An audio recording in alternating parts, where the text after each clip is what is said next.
From your favorite source for Chicago White Sox talk, delivering news, interviews, analysis, and more. This is the Sox Machine Podcast with your hosts, Jim Margalus and Josh Nelson. Everyone, welcome to a new episode of Sox Machine Live. I am Josh Nelson alongside Jim Margalus on this very lovely evening in Chicago. Thursday night, June 22nd, 2023. The Chicago White Sox were off today. That might be a good thing, as they have now lost 4 series in a row in the month of June after their hot start to June, where they were 5-1 to start this really tough 26-game stretch. The White Sox are currently 9-9 in the month, which honestly, if they go 500 in this 26-game stretch, that's pretty good for the White Sox standards in 2023, but it may not be good enough to persuade the White Sox front office and probably more importantly, White Sox ownership to buy at the trade deadline. We'll talk about what the White Sox should do prior to the trade deadline, as we are just 31 games away from the trade deadline, so the clock is ticking for the White Sox clubhouse, the White Sox front office, and the White Sox ownership in what direction they will take before the August 1st trade deadline. We'll also talk about Tim Anderson's unknown status, as he missed a lot of time against the Texas Rangers. He only had 1 pinch hit appearance in this series. What does that mean for this upcoming weekend? And speaking of this upcoming weekend, the Boston Red Sox come to the South Side to play the Chicago White Sox this weekend. We'll preview that series later in the show. But first, an update on a terrible hit-and-run accident that happened in this series outside of Guarantee Rate Field. 4 victims were involved in a hit-and-run crash as White Sox fans were crossing the street to attend the game against the Texas Rangers. A 51-year-old woman and 3 men ages 24, 25, and 64. According to the Chicago Tribune, who just recently put a update that one of the White Sox fans currently has suffered a traumatic head injury. So our thoughts are with those White Sox fans that have suffered significant injuries just trying to cross the street and attend the game. They have apprehended the suspect, and there is a pretty hefty bail for that suspect right now. And once we have more updates, we'll provide them. But we're definitely thinking about those 4 White Sox fans try to cross 35th just to get to the game, and unfortunately involved in a hit-and-run accident. And best well wishes for those fans, and hopefully they come through, and we get more positive updates as it comes in. One thing that I have thought about as far as attending games, because Jim, you've been there.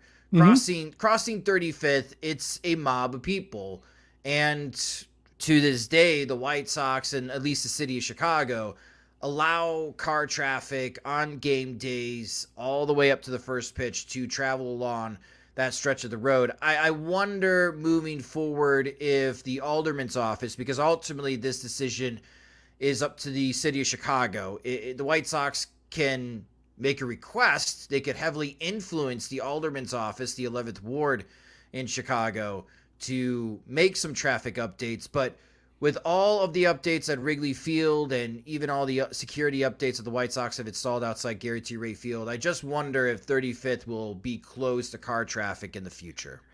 Seems like it could be, right? I'm trying to think of the ways I've approached Guaranteed Rate Field. Like oftentimes, if I come in on 35th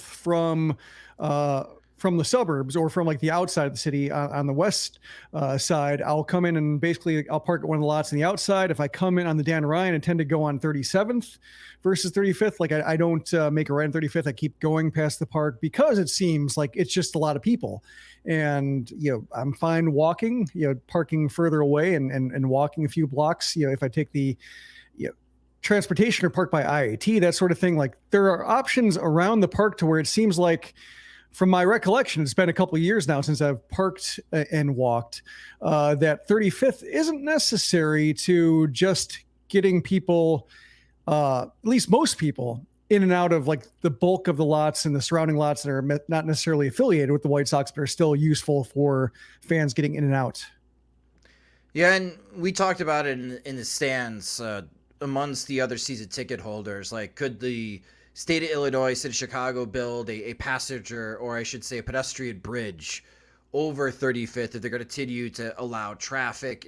That may look weird, but there's a better way of handling this. And there's a way, I think, to avoid this type of tragedy where you have someone driving through a crowd, and unfortunately 4 White Sox fans get significantly injured in this particular accident. So that's just something that was on my mind throughout this series.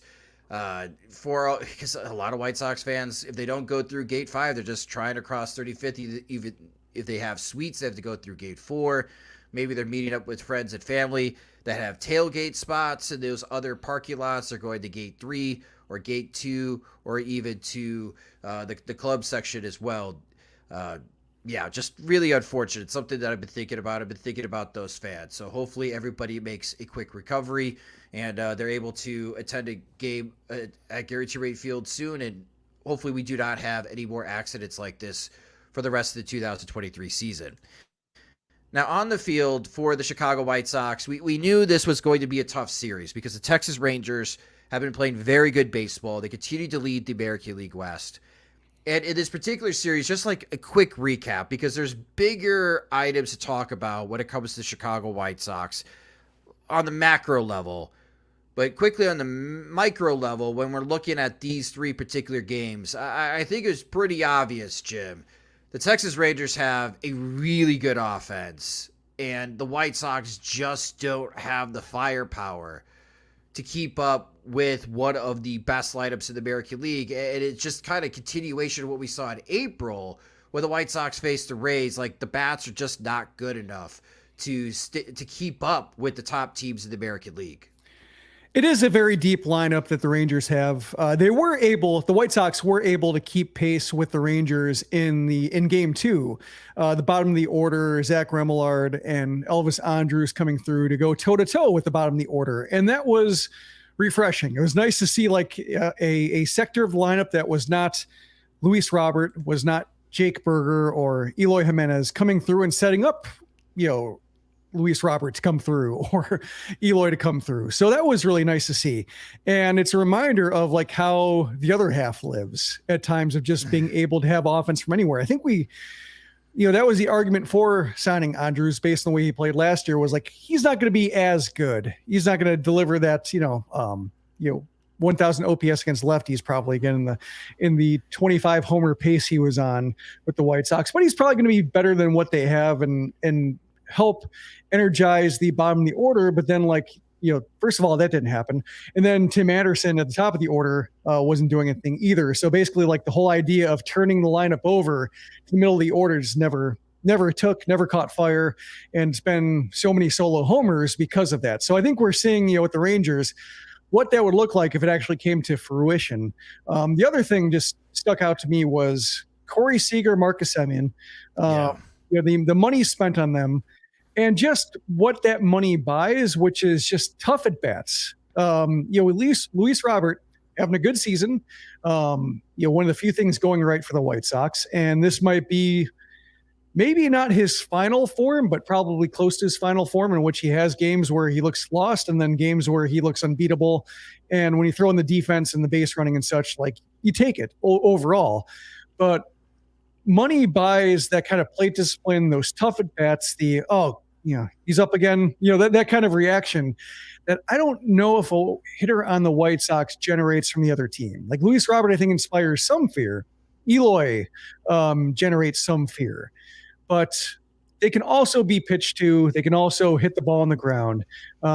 They don't have. There are ways to beat them. If you make a mistake against them, they'll punish it. Hit the ball 450 feet. But you can also beat them. You can get 2 outs and 1. You can strike them out. You can get them to chase. Like, there are ways that you can just make them look ordinary. Whereas like Seager, you can make him look ordinary too. It's baseball, but it's harder. And the plate discipline, like, you have to buy plate discipline. It's hard to generate it yourself. It's hard to make players who haven't had it get it. And so that's why it costs a lot when you get to free agency. And the White Sox they're trying to find ways around it. Whether it's like trying to just capitalize on guys who have big strike zones, like Tim Anderson, Jose Abreu can hit outside the strike zone. Eloy's another guy who can hit outside the strike zone. Or cases of like trying to get plate discipline through the draft, like Andrew Vaughn and Gavin Sheets. Zach Collins before then, like they've tried different ways to do it, but like the easiest way to do it is paying for it. And that's what, when I look at the Rangers, I look at that like a lot of young talent, a lot of offense they've built themselves, but the guys who like are the toughest outs, they went and got. And there's something to say for that. I think I said it like 6 or 7 times to our friend Janice Scurio, which you could see here on CHGO, our friend Beefloaf, which you guys could watch their show starting at 8 o'clock p.m. Central Time at youtube.com/FromThe108. I wish the White Sox had Adolis Garcia. Man, I really enjoy watching Adolis Garcia play baseball, Jim, especially hitting-wise. Because, yeah, to your point, Marcus Semien and Corey Seager, man, that's a dynamic duo. But when you got Nathaniel Lowe and you got Jonah Heim behind the plate hitting like he has, and then you add someone like Adolis Garcia who just simply, it seems like he doesn't miss when there's runners on scoring position. Man, he would look great in the White Sox right field. Yeah, I'm trying to think, like he's another guy at the big strike zone though, or he'll go outside and just like, so they have guys who are like that, but they also don't have like those guys they have are like that don't also play an above average right field as well. He draws somewhat as well, but he also has like, you know, he goes outside the zone to get RBIs. Like he's somebody who I would say he's a little bit like Jose Abreu in the same way. Like Abreu, his plate discipline often wasn't as bad as it looked. Like he's somebody who could be pitched to, but like when he was locked in, he was somebody who, you know, wouldn't chase, but unless it was an RBI situation and could go outside, you know, a couple inches off the plate, a couple inches above the zone and either poke the ball to the right side, get enough of a distance in a fly ball to get a run home. But he kind of reminds me of the same skill set of just figuring out if they're being careful and then adjusting for that by like maybe just setting up, you know, giving up the inside corner and just being inclined to reach out on sliders away that are elevated and he can still get out to and get to the outfield. Well, with the White Sox losing the series, and the one game that they won has been a big topic. Everyone talking about baseball, where catchers are being positioned. Sure enough, the next day, San Diego and San Francisco have their own controversy with how the catcher is positioned. When it comes to the rule, obviously the rules try to protect the catchers. It's also trying to protect base runners as well. But I don't know if they need to draw something on the field where catchers have to be reminded that they have to be in front of home plate and stay clear of home plate until the throw is near them, because I don't think Jonah Heim did anything wrong, honestly, on the play that he made at Elvis Andrus. What he was called out for is that he has a foot on home plate and he hasn't gotten the ball yet. And that is why the White Sox had that call reversed, and the White Sox had Elvis Andrus scoring, and that ends up being the game-winning run. Kendall Graveman saves the game, and the White Sox beat the Texas Rangers, and Bruce Bochy and the Rangers are still furious about that particular call at home plate. I just don't know what Major League Baseball could do moving forward if they still want to continue having this rule, other than maybe painting some additional lines on the field, Jim. Well, it's weird to me is like, I'm trying to think, it's maybe comes up like once a year, if that, like over the past few years. It was a big deal in 2014 when it first came up and they were still fine tuning the rule and players are still building habits. But yeah, I really hadn't thought of it in years. And the couple times where, you know, it comes up in a challenge and they don't find anything on the challenge, but it's more along the lines of, hey, maybe obstructed. And ultimately, like, they don't find anything. And then to have it like 2 days in a row, I guess you could say, like, I would say the letter of the law, not the spirit of the law. Like Jonah Heim broke the letter of the law. The way he applied the tag was not like, I'm going to shatter this guy's leg or I'm going to, risk life and limb myself to block the plate. Like he looked like he gave Andrus a plate when going through the replay. Like I wasn't looking at obstruction at all. I was thinking like, did Andrus get his hand in? No. But it seems to me like with that one, it seemed like a habit most catchers have formed to stand to the first base side of home plate while waiting for the ball to come in and then moving on. Like he just, for some reason, put his left foot on the plate the whole time, was just standing idly on it. And I think most catchers have developed, either they've developed habits or because it came up in a play that was reviewed just as much for safe out versus obstruction, that we just don't know. Like, something I'm paying attention to now, like where are catchers setting up? Do they, do 20% of the catchers stand on the plate when waiting for a throw from left field? Do half of them? Was this just a weird one-off that the White Sox won the lottery based on the chances of that catcher doing that and the play being so close that it just 1 in 10 chance and a 1 in 10 chance put them together? Like, wow, he won. What are the odds? The San Diego one I thought was, that's just a case of I think it was Scott Miller, national baseball writer, saying like, they have to do something about this. This is approaching a crisis. Like, is it? Like, it's been 2 days in a row, but also like I haven't thought of it in years, and it really hadn't come up in a way in years. So like, it does seem like, give it a week. Also like, put it on your to-do list for the offseason, the competition committee, to better understand like, what you can do and kind of bat some ideas around. But I'm not inclined to, or at least get ready for the postseason. Maybe you don't want one of these calls like make or breaking like a game 6 in the 8th inning when you have like and this kind of people calls. are already making that argument to change the rule. So maybe like start getting things in line for the postseason, so that way like you can fine tune it. But I still don't think it's that big of a problem. I think there are cases that come up where you say like, oh yeah, maybe you need like a, last 45 feet or something like that of just, what are you doing for the runner there? But also like when it case of Heim, like it seemed like that's just a habit a catcher could form. I think most catchers have formed. He just slipped up. Well, it does remind me back at the series at Pittsburgh with Sebi Zavala and the collision that he had with O'Neal Cruz. Sebi Zavala played that right. He was out in front of home plate. O'Neal Cruz just didn't know what he wanted to do at home plate, and his bad slide unfortunately caused that collision, and O'Neal Cruz has missed some significant time. Based on reports from Pittsburgh, O'Neal Cruz is rehabbing, so it sounds like he could be joining the Pirates pretty soon, and they could really use O'Neal Cruz. So we've seen one type of collision, but Sebi Zavala played that right. He was not interfering at home plate. That's just a bad collision, a bad slide from O'Neal Cruz. Here, what has happened this week, I'm with you. I don't think it's a crisis. It's just this one particular ticky-tack rule, a safety rule has come up, and it has decided the outcome of 2 games this week. I'm sure it won't for the rest of the season, but something to be mindful of. Catchers, you got to have both feet in front of home plate before you get that ball.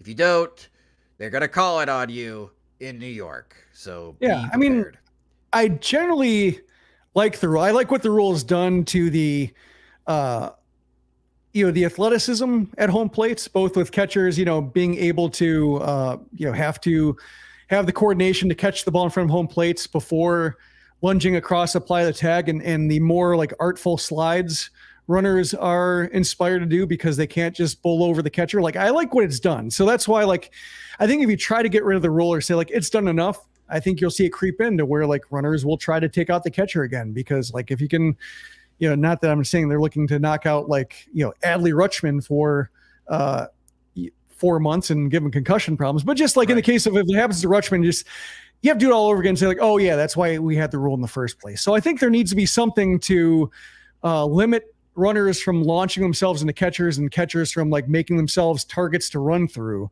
So I think it's not going to go away, but I think, as these rules get, just fine tuned based on, a case of like Andrews being able to establish his base running line like 50 feet from home plates, while Heim is standing with his left foot, like waiting for the ball to arrive. Like that didn't seem like it would set the target for Andrews to slide in that quickly. Cause who knows, ball hits the mound. Like all of a sudden the catcher might be, in a different spot than he was, even if he was off the plate. So, you can't say that Andrews already determined his line based on where Heim was standing, but yeah, I'm a fan of the rule overall, just because I think it's done a lot for the athleticism. Even the play at the plate, like, before the rule, Heim could have just dropped his body in front of Andrews coming in and, broken a hand, sprained a wrist, and it would have been bad. But in the case of how it happened, it was just it was a great baseball play. Like good send. Andrews looked like he cut the base okay, rounding it, and great throw on target. Good catch and tag. Perfectly executed to get Andrews by an inch. Like that's the kind of play that I think, was great as a baseball fan to watch on both sides, and to have it, I think that's what makes people so mad is like, it was already a great baseball player. Like, and Heim didn't do anything to try to hurt Andrews the way he might have 8 years ago before the rule was, or I should say like 9 years ago before the rule was like necessary. So that's why I think it's going to be around. And this just gives an excuse to, or reason maybe before the postseason to just say like, all right, let's make it so that, what made fans upset about this? How can we reduce the amount of leeway we give or what can do to increase the leeway that we give umpires, what we give New York, to make sure that like a play that's sound in terms of health-wise, baseball-wise, etc., goes unpunished, or at least they can look the other way. The other thing I think of is like, if these rules are firmly written, it's like with gambling and with so much money riding on outcomes, is like, well, you can't really do things subject to interpretation. You can't say like, oh, you're okay. You can't like let them off with a warning and say, it has to be called by the letter if this is indeed the letter of the law. So that's what makes it tricky too about just, neighborhood play is gone. You can't say like, oh, he's close enough to the bag. Same thing with popping over the base when you slide. Like these rules that feel like, a little bit ruined. It's like part of it's, if you have $100 riding on the game and they say like, he did it well enough, even though he violated a rule. Like, we know what he's trying to do. Like, that's something that jumps out to me, just thinking about like, that really can't be allowed anymore based on just the integrity of the competition based on all the money riding on it now. The NFL doesn't know what a catch is. So yeah. Baseball doesn't have that problem. So I understand where you're coming from, but other sports have a much bigger issue. So that's the Rangers series. Let's zoom out here and let's take a look at the macro for the White Sox. And this is the updated standings in the American League Central as of June 22nd, 2023. The Minnesota Twins recover. They lost the first 2 games of a 4-game series against the Boston Red Sox. They ended up splitting that series against the Red Sox, so they won their last 2 games. So the Minnesota Twins are back to 500. They're 38-38. The Cleveland Guardians are 36-38. They're 1 game back of the Minnesota Twins. The Guardians have won 4 straight games. It helps to face the Oakland Athletics as they just got done with that home series against the A's. The Detroit Tigers, not dead yet. We thought they were going to be dead with the injuries that they have been going through. They're 32-41. They're 4.5 games back. They have won 6 of their last 10 games. There's the White Sox at 32-44. They're now 6 games back. They're a game and a half back at Detroit. And the White Sox have lost 7 of their last 10 games. And the Kansas City Royals are already planning to have a top 3 pick in the 2024 Major League Baseball draft. They are currently 20-54. But we also had Rick Hahn speak on Monday before the game. And this is the quote that caught my attention. Rick Hahn says a lot. But he said on Monday, quote, "Making the playoffs is important, but the goals are loftier than that. When we judge ultimately what happens as we get much closer to August 1st than we are now, how we project our ability to not only win a division, but to make an impact in October is going to factor in." All right, Jim. So I find the quote interesting because it seems like the White Sox have not moved the field goal posts for the 2023 season. They're not readjusting their goals, especially what happened in the month of April. And the fact that they're still 12 games below 500, their thinking is at the deadline, making the playoffs would be great, but if we can't win any playoff series, well, that's going to ultimately decide in which direction we go before the trade deadline. Are you surprised the White Sox are not moving the field goal posts? Yes and no. I am surprised that they would be so blasé about not winning a division that's this bad. Like, if you can't win this version of the AL Central, what are you even doing? Like, what's your credibility as somebody to make future baseball moves for an organization?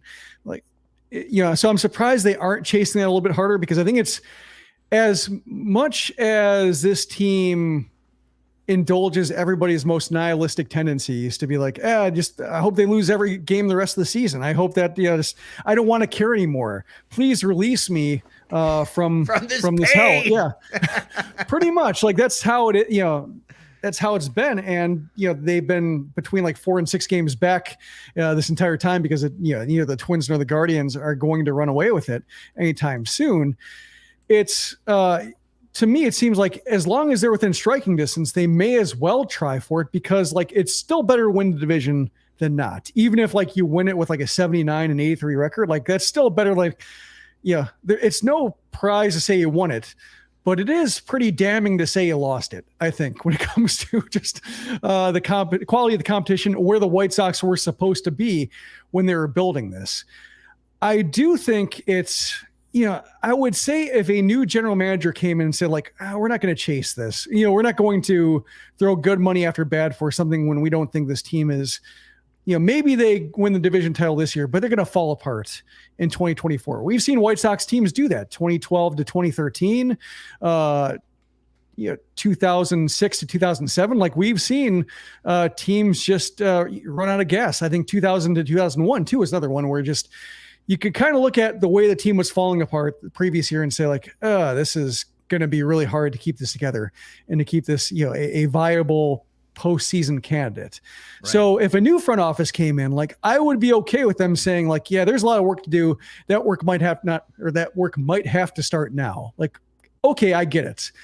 But with these guys, like, why would we trust them again to say like, to make these long-term moves and to get away with like, from a postseason opportunity that's still within reach, when who knows, like, they might have to punt again, and nobody's going to care if they punt again. Like, that's just, everybody's excited about the rebuild the last time, or at least most people were, because like, hey, we never seen this before. Prospects they've gotten back are interesting. Like, maybe I won't go to many games in 2017, but at least I'm going to be following how this looks, how this works. Like, if they do it again, and there really isn't much to do it with this time around, but if they did it again, like, everybody's been fooled once. So there's really no reason to just, buy into it. So that's why, like, I can't see the argument. I don't understand why Rick Hahn keeps making this argument. Yeah, that's a good point, Jim. And I think at this moment, wouldn't it be like a minor miracle for the White Sox to come back and win this division? Oh, it would. But even then, like, they won it. Right. Yeah. That's why I'm surprised that the White Sox are not shifting the goalposts, like shifting the goals. Like, come on, like, read the room. Somebody actually go on the internet in this team and go to MLB.com/standings and look where you are. Like, you're 12 games below 500. You're 6 games back of first place. I don't recall a team in my lifetime, key word, my lifetime. I was born in November of 1984. Okay. So the first White Sox season in my lifetime is 1985. I was not alive for the 1983 White Sox. Okay. I'm 38 years old. So in my lifetime, I've never seen a White Sox team make up this type of ground and make the postseason this late into the season. Typically, they're the ones that are out ahead, and other teams are catching them in the standings. So while it's one thing to say, well, 6 games is not a lot, in White Sox history it is. They just, for XYZ reason, they've just never been able to make up this type of ground. And what adds into my aggravation watching this White Sox team and what we've seen the last couple of weeks, we've seen a run from the Miami Marlins. That is a team that has Luis Ariz and Jorge Soler hitting the ball very well and an excellent pitching staff, but their best pitcher has a 5 ERA. Yet, they've gone on a run, and they're second place in the National League East. I don't think the San Francisco Giants are much better than the Chicago White Sox, and the Giants have gone on a run, and they're very competitive in the National League West. Shoot, the Cincinnati Reds, I think, have won 11 straight games, and I know they called up some prospects, and they're very highly touted prospects, but the White Sox have had prospects on that type of level as well, and they haven't hit the ground running like the Reds have had. And the Reds have now thrust themselves back into the conversation of winning the National League Central. Like, I know it takes a great deal of skill to put together a winning streak, but it also requires a great deal of luck. And I'm just like wondering why the White Sox can't do that, because that's what they need. Like, the White Sox at this stage need a 10-game winning streak. And unfortunately, a 10-game winning streak doesn't even get them to 500, which is sad.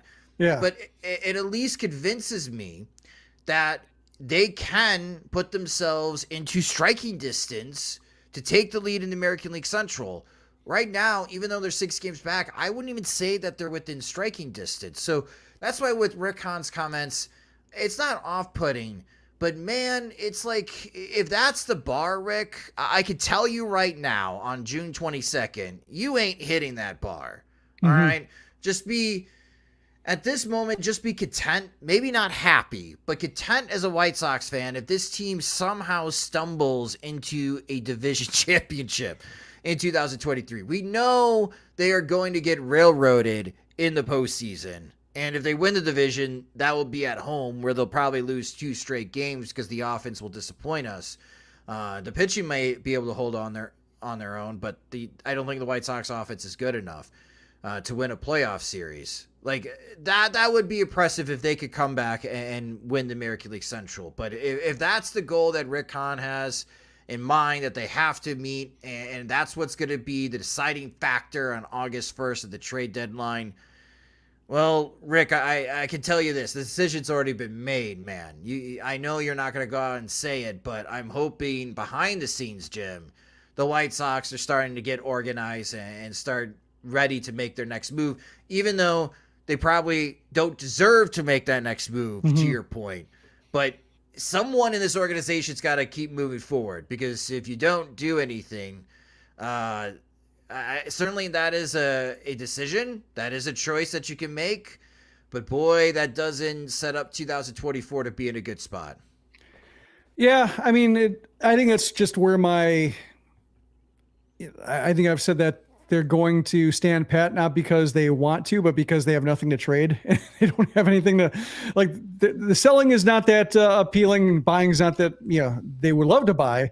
They just have nothing to buy with. So it's just, they're out of money. Their pockets are inside out, the little moths flying away from them.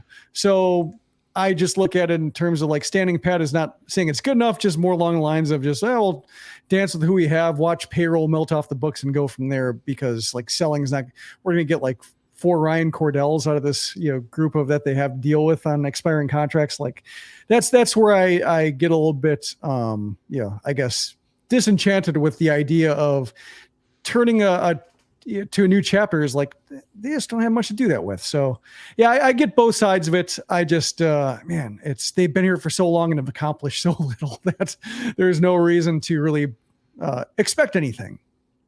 Yeah. I put this poll on Twitter, and what Jim just mentioned was the most popular response on Twitter in the replies.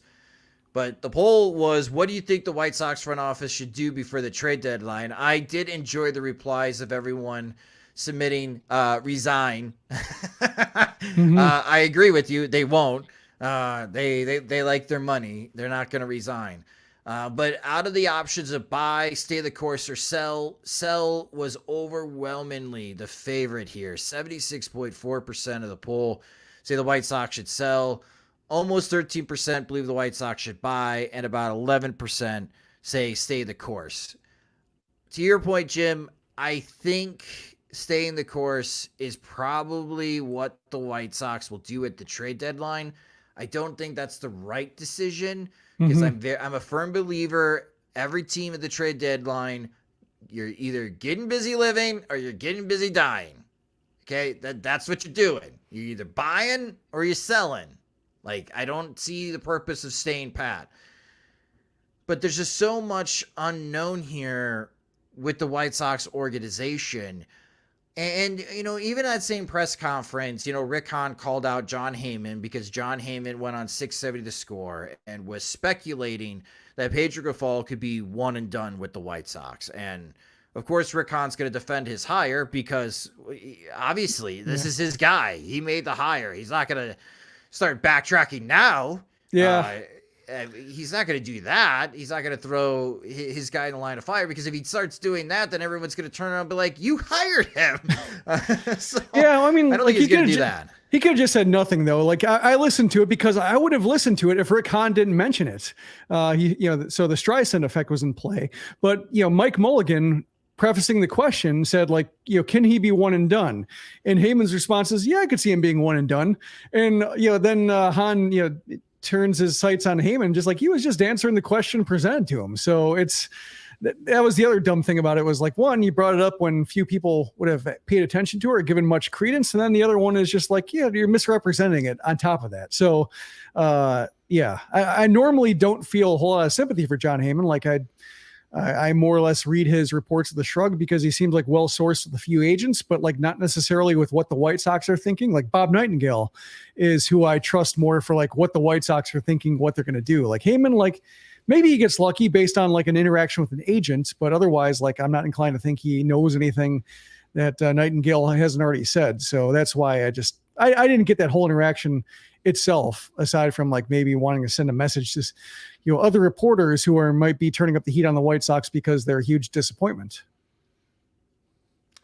So on the buy, sell, staying put, you mentioned Bob Nightingale. So let's bring that point up real quick here, Jim. Bob Nightingale, in his last column this previous Sunday, wrote that a couple of the White Sox veterans would welcome a trade if offered. Speculating, there are some White Sox players that have spoken to Bob Nightingale before the season. And I think you mentioned them in a recent column on Sox Machine. Joe Kelly, Lance Lynn. I made sure to tell Rick Hahn it was speculation. Yeah, speculating. We're speculating. Bob's reporting it, that some guys in your clubhouse are ready to get traded, Rick. We're just speculating that a couple of those guys are guys that are Tony guys, at Joe Kelly and Lance Lynn. Does that play a factor into this as well, as far as the decision making, or do you think the White Sox front office, which in the past has done a very good job of ignoring players' wants and needs, that they would ignore veterans who maybe come knocking at the door at the All-Star break if they just don't improve, and say, hey man, I don't have many years left, so if a team comes calling wanting me, I would love for one more shot to compete to go into the postseason. Like, do you think that could influence Rick Hahn's feeling and thinking about how he handles this trade deadline?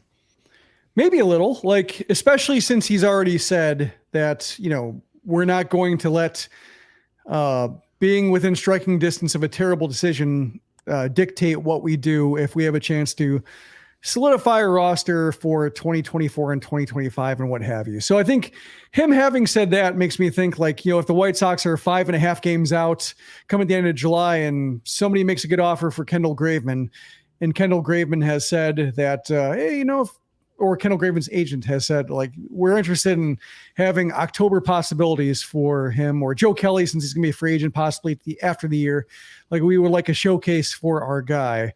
That he says, yeah, may as well. Like, just, I'm not feeling it. Like, makes me feel better for doing it. Makes me maybe get on the phone and call a couple more teams to try to leverage this, offer against what other teams want for this guy. Like, can see it inspiring him a little bit, but yeah, ultimately not being the thing that changes a course that the White Sox are going to choose, more or less reinforces their decision and allows them to say nice things about a guy after they deal him. But it was funny. Like, I got a question in a PO Sox mailbag that I just posted today, and it's exclusive to Patreon members. So sign up at patreon.com/SoxMachine. But asking about Dane Dunning and Marcus Semien and the seasons they're having, or in Semien's case, the career he's had, and say, like, are the White Sox bad at player development? And my answer was yes, but like trying to look at the trades and seeing, like, if Rick Hahn's won any trades, like, the trades he's made have been all forced by roster pressures, like out of options, too many guys for one spot. Another player out of options, like Zach, like Reese McGuire is kind of like summing up Rick Hahn's attitude toward trades. Like they got him because Toronto had to deal him, and they traded him because they had to trade him because they were going to have 3 catchers or they had to risk losing Sebi Zavala. So they traded Reese McGuire. They won the first trade, lost the second trade, but just like those trades were forced on Rick Hahn by roster pressures and roster limits. And those seem to be the only trades he makes. So that's what I'm watching going into this deadline is like, will he actually make a trade? Because like, we saw last year that he just kind of shook his head and said, I'm as disappointed as anybody for what I did or what I didn't do. And now he kind of has to make trades. Like if they are falling off, like if they are like 6+ games back at the deadline, they have to say like, yeah, Lucas Giolito, like thanks for everything you did.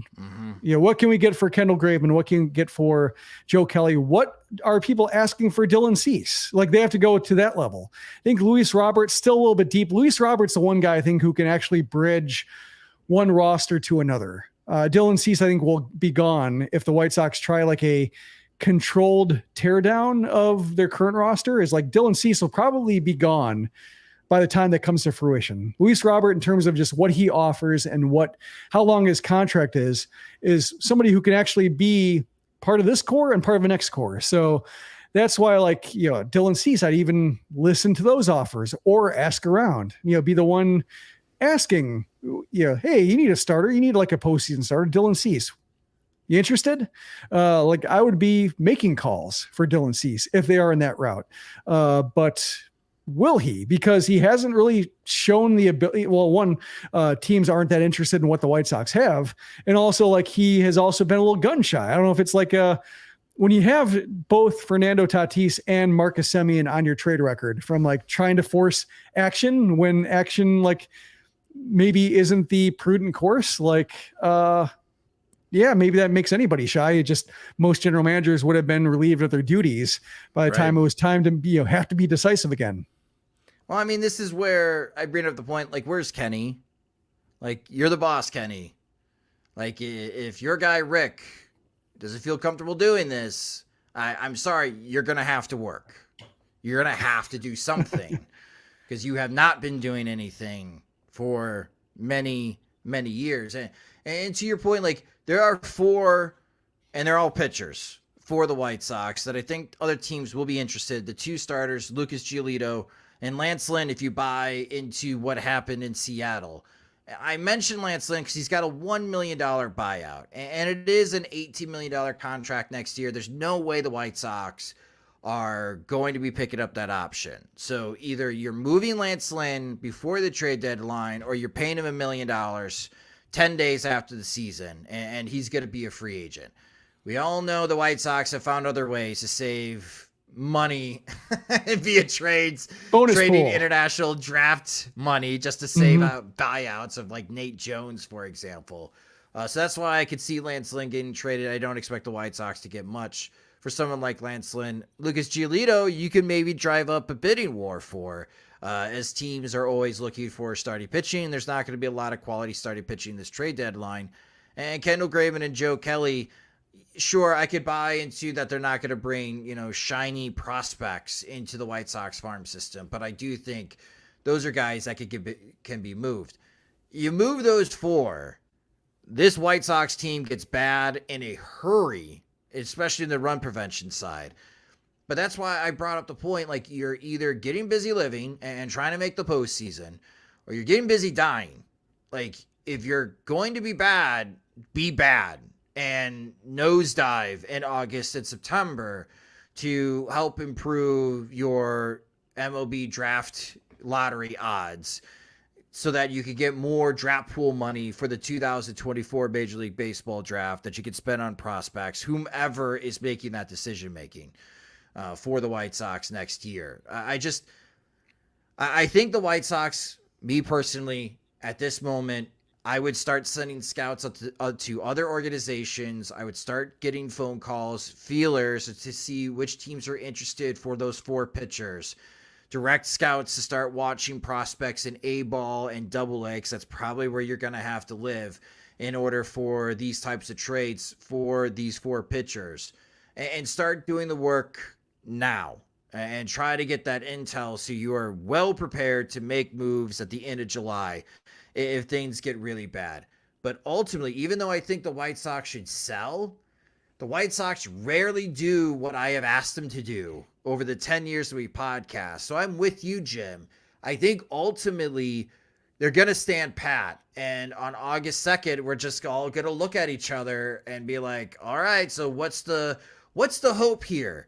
That in September, because there's more division games for the White Sox, so they make one last run for the division and we try to give ourselves false hope that maybe they could run down and catch the Minnesota Twins or the Cleveland Guardians. Is that what we're trying to hold out hope for as White Sox fans in 2023? Will anyone be with us, Jim, looking forward to that? Or is everybody going to be paying attention to what Justin Fields and the Chicago Bears are doing at that stage? Probably that. The only defense I can see for standing pat is like if they want to turn over the roster for a new general manager, like, or I shouldn't say turn over, but hand it off to a new general manager. Say like, we didn't feel comfortable with the offers we got. I don't trust Rick Hahn to cash in on Kendall Graveman's value. Let's like wait till the offseason to try to deal him.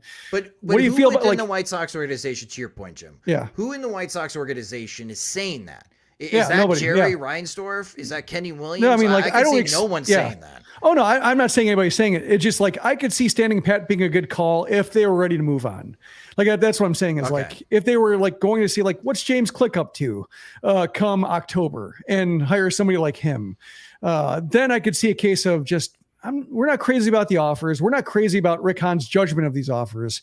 We're going to hold on and wait for like our next GM to have a full complement of players. You know, also guys like Andrew Vaughn, Eloy Jimenez, Dylan Cease, like, does he want to deal them? Does he want to try to reshape the roster using them? Like, have everybody available for this next GM. But yeah, if it's just like Rick Hahn going into another offseason of trying to make deals, like that's I think the most depressing outcome of this is like do nothing. And then like you have the guy who keeps doing nothing being expected to do something again when you have like 3 rotation spots they'll need addressing if Lance Lynn doesn't come back. Like it's going to be a lot of work. And, you know, to your point about Kenny Williams, like, you know, he hasn't done a lot of work. Rick Hahn hasn't done a lot of work. They feel, you know, that's one thing I talked about in the P.O. Sox mailbag was like, if they got Bryce Harper and they signed him for 13 years and he were taking $30 million of payroll up and the White Sox, you know, as Kenny threatened, like, we're going to have to peel off pieces of this core you like in order to pay Bryce Harper. Like, sure, maybe, but also like that does get them thinking about like, who can we trade for more players to help supplement some positions of need? Like it does make them work a little more versus like extending Robert and Jimenez and Moncada along with Anderson, who's already extended, and say like, all right, we did our work. We can take the next 4 years off because this is going to be your core doing everything. Like I wonder if the signing a Bryce Harper or Manny Machado or what have you would have made them work a little harder to make sure that they weren't susceptible. Like, oh, we have 5 of the same players and our injury prone players remain injury prone and we keep falling into the same hole all over again. And we don't know what to do because we haven't really been working. Yeah. Yeah. Now, again, disclaimer, we are speculating that the White Sox front office, their main people, Rick Hahn, Kenny Williams, are not working all that hard. We're judging by the results, speculating from the results. Yeah, speculating from the results. And also speculating that an 87-year-old man, Jerry Reinsdorf, is not the one leading the way for the decision-making in baseball ops. My assumption is that it's Rick Hahn, Kenny Williams quiet quitting, and if you ask about the status of their current jobs, they all point to the 87-year-old man, Jerry Reinsdorf, and that's his final decision. So again, who's in charge of the Chicago White Sox? Nobody's got a clue. I don't even think the White Sox have a clue on who is actually in charge, which makes things very muddy. But again, I mean, that's the current situation for the Chicago White Sox. It's a big reason why they're 32-44, 6 games back. And again, you're 31 games away from the trade deadline. And if the White Sox are going to be at 500 before August 1st of the trade deadline, which the White Sox have an off day, Let's see, 31 games. They got to go 12 above 500. What, 22-9? They got to go in the next 31. Yeah, I mean, with the schedule, I think you can revise it down a little bit. If they went like 17 and let's see, 22-9, so 17-14, like that'd be pretty good against the schedule. But it depends on like how they look. I mean, like with the offense scoring, like struggling to score more than 4 runs in a game, like that's not going to do it. So yeah, 22-9 would be the dream. But I think like if they won 18 games, like that would be pretty good for the schedule they're playing. But they have a strength, which is a deep pitching staff, but offenses can wear out a deep pitching staff if you don't have enough runs to score. And we keep seeing that year in and year out, and then they just keep adding relievers. So that's where we're at. That's where we're at. So we move forward for the Chicago White Sox. They have another series this weekend after the Boston Red Sox split against the Minnesota Twins. Now the Red Sox visit the Chicago White Sox. And your pitching probables for this series: Friday night at 7:10 p.m. Central Time, Lucas Giolito will take the mound. Saturday at 3:10 p.m. Central Time will be Lance Lynn. And on Sunday at 1:10, it's to be announced, Touki Tuason, who the White Sox acquired on waivers from the Cleveland Guardians. He looked pretty good on Wednesday night against the Texas Rangers, pitching 4 scoreless innings against the Rangers. And when you time it up, maybe he can be the opener on Sunday if you're hoping that he can go 3 or 4 innings. But that looks to be a bullpen day. And then the White Sox go on the road and they go back out west for 4 games against the Angels and 3 games against the Oakland Athletics. So without having Mike Clevenger around or another dependable starting pitcher, this could be a tricky situation for Pedro Grifol. So we'll see on how he handles Sunday against the Boston Red Sox. And the Red Sox are currently last place in the American League East, I should say. But if they were in the American League Central, they'd be in first place. Running away with it. The one question that I have for this weekend is about Tim Anderson and his unknown status of this week. Very weird that he doesn't play the finale on Sunday against Seattle. He only gets 1 pinch hit opportunity, which of course he grounds out. But that's his only plate appearance against the Rangers. So he resets the whole injured list retroactive timetable. And there's not a lot of clarity if he's going to be able to play this weekend. It's his birthday, by the way, on Friday. So I'm expecting him to play on his birthday, but it's unknown, Jim. And again, the White Sox they're getting weird again. The White Sox are getting weird with these injuries. Yohan Moncada is alive, but will he ever play baseball again? Who knows? But Tim Anderson, what do you make of this whole unknown status from Pedro Grifol? Like, there's not a lot of clarity on what's going on with him. To me, based on the way Pedro Grifol has tried to be very deferential of Anderson's status by not removing him from the leadoff spot and being very adamant that he's going to remain in the leadoff spot, then all of a sudden he's batting second. Like that, he is, until the last moment, he was firmly behind Tim Anderson. And based on the timing, like him being pulled like an inning after that base running mistake where he didn't really, it was hit and run, or it was run and hit, didn't locate the ball, pop up on first base, foul ball side of first base. And he really didn't make a strong effort to get back to first. And it was a day after he made that really bad throwing error, unnecessary throw, and that went in the stands. Like, to me, like if this were him taking a mental break or the White Sox giving him one, I think this is what it would look like by saying like, yeah, he's got a shoulder thing. And then being, very, providing Jose Rodriguez as additional depth in case somebody needs to play shortstop, just taking him out of the mix a little bit without putting him on the injured list and making him wholly unavailable, and wanting to pitch hit with him because like we know we're not putting him on the injured list, so we don't have to worry about retroactive status. And plus with the not playing the finale and then having the day off, like they can just reset the retroactive thing. It's only 3 days at most, so that's no longer a deal breaker, like a self-inflicted wound. That self-inflicted wound is healed now. to me, it looks like a mental break.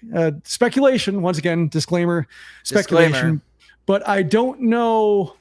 I'm trying to think how else that would look like if they're trying to be like not wanting to invite questions about his, just general status, his well-being. Like I can say like, yeah, it's a shoulder thing. Shoulder thing's healed. He's back in the lineup versus like something more nebulous in terms of like his head's not in the right space right now. You don't want to invite, scrutiny on his off-field stuff, which he did talk about on a podcast or a YouTube show. Like, he has talked about a little bit, but like, you don't want to, as a manager, invite speculation on that and people to like open up. So if I were trying to give him a mental break without like lying about a shoulder thing or like an injury that is maybe not there, like, I think this is what it would look like. That's interesting. I could see that. I could see, again, disclaimer, your speculation, Jim, being on point here. It's really going to be odd on Friday when we get the lineups tweeted out from the White Sox main social media accounts. He's not in the lineup. Like, then I think the questions need to be more zeroed in on what is going on with Tim Anderson, because it's not so much of his availability, but why do you continue to play a man down? Yeah, is bizarre. And what's even more bizarre is Pedro Grifal's comments about Jose Rodriguez. Listen, White Sox, there is no point in you calling up your 22-year-old AA prospect if you're not going to give them a start here or there. Like, if he's just going to be a guy that just sits on the bench and pinch runs for Yasmani Grandal, dude, you could call up Yolbert Sanchez or Eric Gonzalez. Like, if Jose Rodriguez, if you believe is going to be part of a near future White Sox core or be one of your starting middle infielders in 2024 or 2025, this is a great time to see if he could do it or what he can do. I mean, you gave that opportunity to Lenyn Sosa last year. Zach Remillard, the fact that he's looking to bunt should tell you everything you need to know about his ability to hit, okay? Like, yes, he had that wonderful game, and we'll always remember the Zach Remillard game, and thank you to Zach for winning that game for the White Sox. But, man, if all he's looking to do is just to survive and put the ball in play, and that means just laying down bunts, I'd rather see the 22-year-old kid get an opportunity, get a shot here, at least a start this weekend. If Jose Rodriguez doesn't get a start this weekend, then I just don't understand what the White Sox are doing. Again, they could have called somebody else up to do this, and Rodriguez could still be getting valuable player development, valuable plate appearances down in Birmingham. Yeah, I mean, like, I get it for a short term just because, like, if you call up Eric Gonzalez and send him down, you have to outright him and risk losing him to another team, and then that throws off your depth. So I think if this is like a glorified promotion to Charlotte for Rodriguez, that's fine. But, yeah, the idea of playing a man short, and it's one thing if Rodriguez is there for 4 days. I agree with you in terms of, like, if you're going to give him the experience, like, throw him in a game. Give him some at-bats. Just give him a taste of it. Get him on give him a baseball reference page for his major league stats and say, like, I guess he technically has one because he appeared in a game, but just, give him a moment, give him a baseball to take home. If he gets that first hit or first RBI, like I agree with you there, but like, I'm not as opposed to the idea of calling up Rodriguez just to, save yourself a roster spot or like, risk of calling a guy up, adding him to the roster, and then having to outright him and hope you keep him if you really want him around for depth purposes. Like, you can get by without Eric Gonzalez, but I can understand like the extra paperwork involved. Like, hey, it's it's a neat per diem for Rodriguez. Like, darn, they're gonna have to work. That sucks for the White Sox front office. Well, like, ultimately it benefits Rodriguez to be around for a few days. But yeah, I'm more along the lines of like playing a man short and calling up a guy that they don't want to use.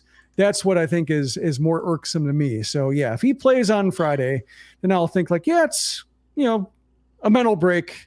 Rodriguez is there for insurance. I get it. Rodriguez is now in Charlotte.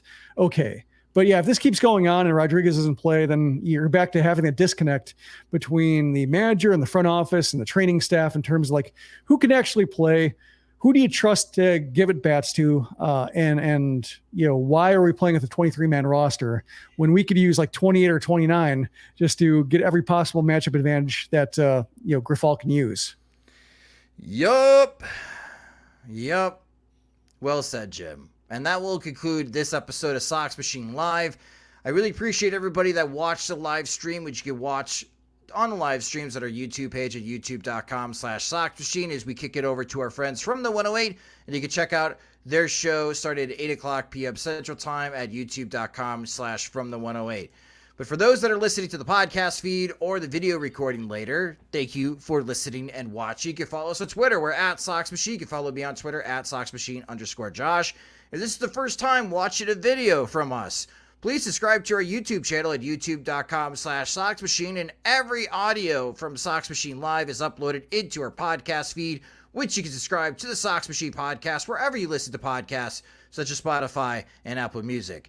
Jim mentioned it earlier in the show, but if you enjoy our work and you want more, you can get more by becoming a Patreon supporter at patreon.com/SoxMachine, where our Patreon supporters get exclusive content like the P.O. Sox mailbag from Jim, which he answers White Sox fans' questions or Patreon supporter questions. They also get ad-free versions of both the podcast and the website. And when we have new Sox Machine swag, they're the first ones to receive it from the Sox Machine store. Monthly plans start at $2, or you can save with an annual subscription. Again, sign up at patreon.com/SoxMachine. Sox Machine Live is a production of SoxMachine.com. You're on for all things Chicago White Sox baseball and part of the Blue Wire Podcast Network. Alongside Jim Margalus, I'm Josh Nelson. Thanks for watching and listening.